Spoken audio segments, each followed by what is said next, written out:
Hello viewers, welcome back to my channel again and I'm your friend Harjot. So today we discuss Operation Research.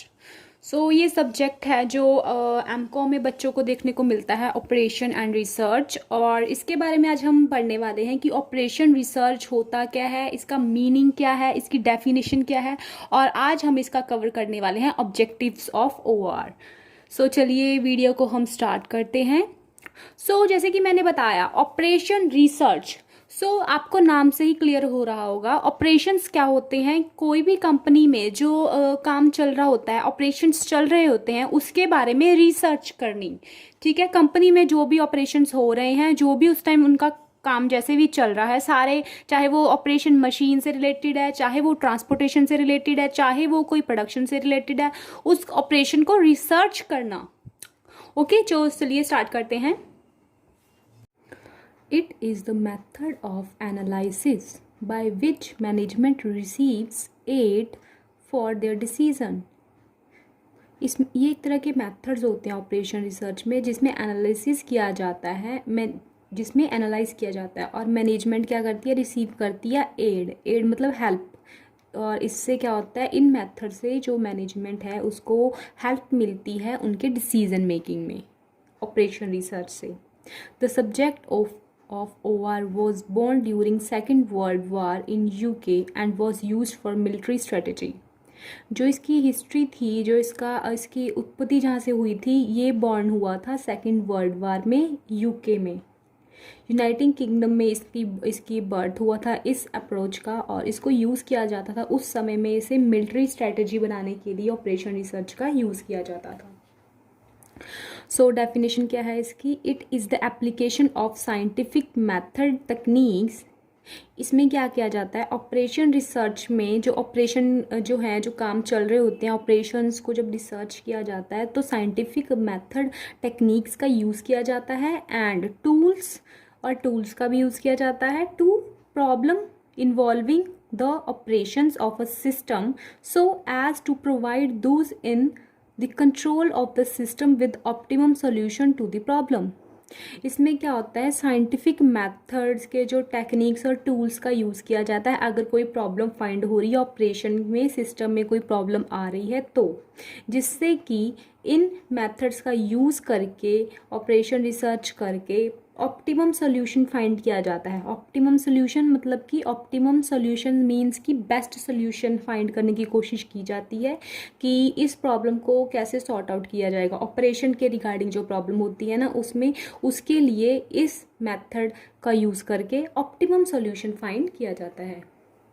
And next we discuss objectives of OR. इसके operation research के objectives क्या हैं, इसके main उद्देश्य क्या हैं। First objective है decision making and improve its quality. Operation research की सहायता से हम कोई भी बिजनेस में अगर डिसीजन लेने हैं, हमने बहुत ही इंपॉर्टेंट डिसीजन लेने हैं, वो हम आराम से ले सकते हैं, और डिसीजंस की जो क्वालिटी है वो भी इम्प्रूव होती है with the help of operation and research. Second one is identify optimum solution. जैसे कि मैंने बताया आपको कि ऑपरेशन में अगर कोई डिफ़िकल्टी फाइंड आ रही है तो ऑप्टिमम सॉल्यूशन फाइंड किया जाता है। एक एग्जांपल है, एक कंपनी है जिसका नाम ए है। वो कंपनी ने क्या करना है, वो कंपनी क्या करती है, डिस्ट्रीब्यूशन का काम करती है। और किन किन शहरों में जाती है, वो जाती है एक्स में, वाई में, जेड में, इन सिटीज़ में जाती है। तो इसके लिए इसको प्रॉब्लम आ रही है कि किस तरह वो इन सिटीज़ को कवर करे कि उसकी ट्रांसपोर्टेशन कॉस्ट भी कम पड़े और जो है डिस्ट्रीब्यूशन भी सारे जो तीन जो शहरों में है वो हो जाए अच्छी तरह से। तो इसमें क्या है, इसमें ये इन साइंटिफिक मेथड्स का यूज़ करके देखेगा कि पहले कौन सा रास्ते में पहले कौन सा सही पड़ रहा है, कि पहले एक्स को देख के जाएगा, फिर वाई के पास जाएगा, फिर जेड के पास जाएगा, या पहले वो ए कंपनी का जो ट्रांसपोर्टेशन सिस्टम है वो जेड पे जाएगा, फिर वाई पे, फिर एक्स पे आएगा। इस तरह से एक सोल्यूशन फाइंड किया जाता है। इसमें अब इसका मेन एम क्या होगा कि जिससे ट्रांसपोर्टेशन कॉस्ट है जो कम पड़े, उसका पेट्रोल कम लगे, है ना, रूट जो हो शॉर्टकट हो, और ये सारा कुछ कवर भी हो जाए। इस तरह से आइडेंटिफाई किया जाता है ऑप्टिमम सॉल्यूशंस को। Third one is improve the objectivity of analysis. इससे क्या होता है, ऑब्जेक्टिविटी, एनालिसिस जो किया जा रहा है उसकी ऑब्जेक्टिविटी, ऑब्जेक्टिविटी मतलब उसके उद्देश्य को इम्प्रूव कर दिया जाता है ओवेयर की हेल्प से। सो ये ऑब्जेक्टिविटी एनालिसिस जो चल रहा है उसकी ऑब्जेक्टिविटी को भी ये इम्प्रूव करता है। इससे नेक्स्ट क्या है, minimize the cost and maximize the profit. Operation research क्या करता है, जब ऑपरेशन में प्रॉपर रिसर्च की जाती है तो देखा जाता है कि कॉस्ट को कैसे मिनिमाइज करना है। उसका मेन उद्देश्य है कॉस्ट को है जो रिड्यूस करना है और प्रॉफिट को है जो वो इंक्रीज करना है। सो ये दो है जो इसके मेन एम है।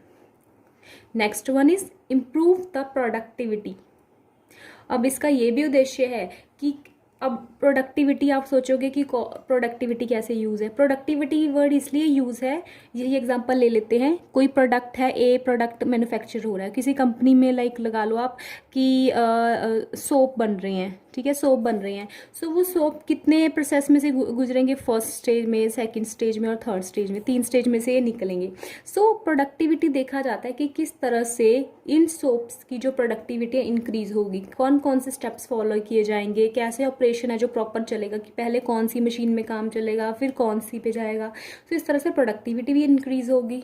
सो ऑपरेशन रिसर्च करने से हमारी प्रोडक्टिविटी भी है जो इंक्रीज होती है। Last one is success in competition and market leadership. Obvious बात है, अगर आपकी कॉस्ट कम पड़ रही है, आप जो कस्टमर को अच्छे प्राइस पर है जो प्रोडक्ट अपना अवेलेबल करवा रहे हो उसमें से ही आपको प्रॉफिट भी अच्छे हो रहे हैं, ठीक है, प्रोडक्टिविटी भी आपकी अच्छी हो रही है, उससे क्या होगा, सक्सेस होगा कंपटीशन में। आप अच्छे तरह से अपना जो गोल है अचीव कर पाओगे और मार्केट में लीडरशिप प्राप्त कर सकते हो, क्योंकि आप लो कॉस्ट पे है जो प्रोडक्ट है जो वो बना रहे हो। सो इससे आपको सक्सेस फुल मिलेगा कंपटीशन में भी, और मार्केट की लीडरशिप भी आपके पास में आ जाती है with the help of operation and research. So ये था मेरा आज का टॉपिक, और इसके जो स्कोप है वो हम नेक्स्ट वीडियो में करेंगे, और आप इसको प्रॉपर रिवाइज कर लीजिए। तब तक मिलते हैं नेक्स्ट वीडियो में। Bye bye.